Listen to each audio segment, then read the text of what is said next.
જો મિત્રો આપણે મગ બફાઈ ગયા છે ને આપણે આજે મગનું શાકનો વઘારનો વિડીયો ઉતારીએ છીએ. તો આપણે તેલ આવી ગયું છે અને કઠોળમાં અમે રાઈ નથી નાખતા. આ છે લસણ, આદુ,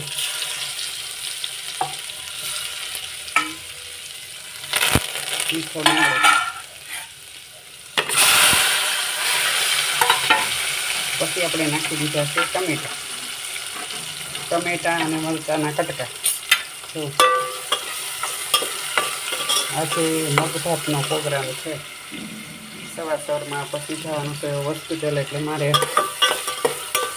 રસોઈ અત્યારમાં હું સવારમાં જ બનાવી નાખું છું. આજે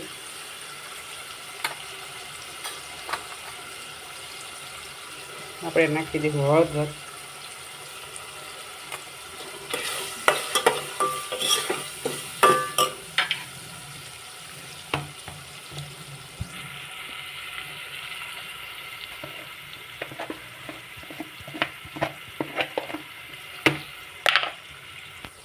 આપણે મગમાં મીઠું નાખ્યું હતું બાફવામાં, એટલે આમાં થોડુંક જ મીઠું નાખશું.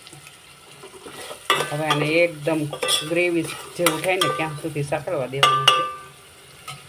ઢાંકી દઈએ થોડી વાર આપણે. જો મિત્રો આપણા ટમેટા એકદમ ગ્રેવી જેવા થઈ ગયા છે. જો સળી ગયા છે. હવે આપણે એમાં ધાણા જીરું નાખશું. ધાણા જીરું પહેલાં એટલા માટે નહોતું નાખ્યું, બળી જાય. અને ચટણી નાખશું. આપણે કોઈ પણ જાતના મસાલા વાપરતા નથી.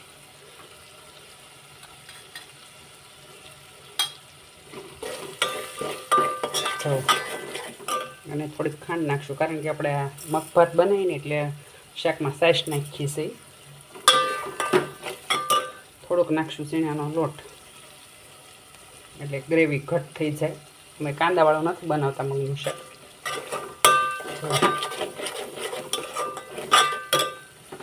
હવે નાખી દેવું આપણે સાઈશ. હવે આને ઉકળવા દેવું થોડીક વાર.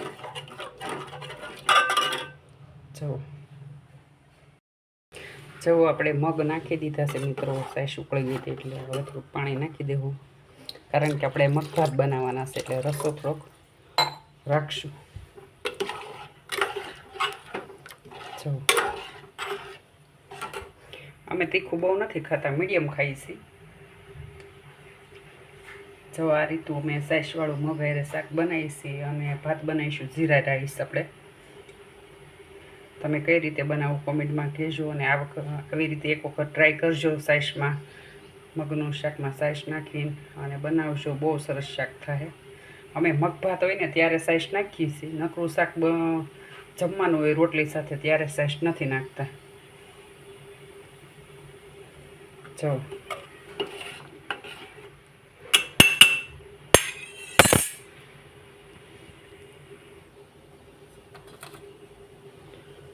થોડુંક મરચું પાવડર ઓછું લાગે છે, પછી તીખું થઈ જાય ને એ બીક મને.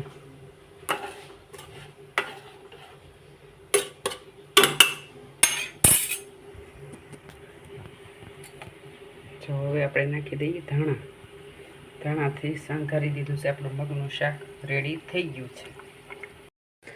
જો મિત્રો આપણા મગ ભાત બંને રેડી થઈ ગયા છે. જીરા રાઈસ ભાત અને મગ. કેવું લાગ્યું મારું મગનું શાક કોમેન્ટમાં કહેજો.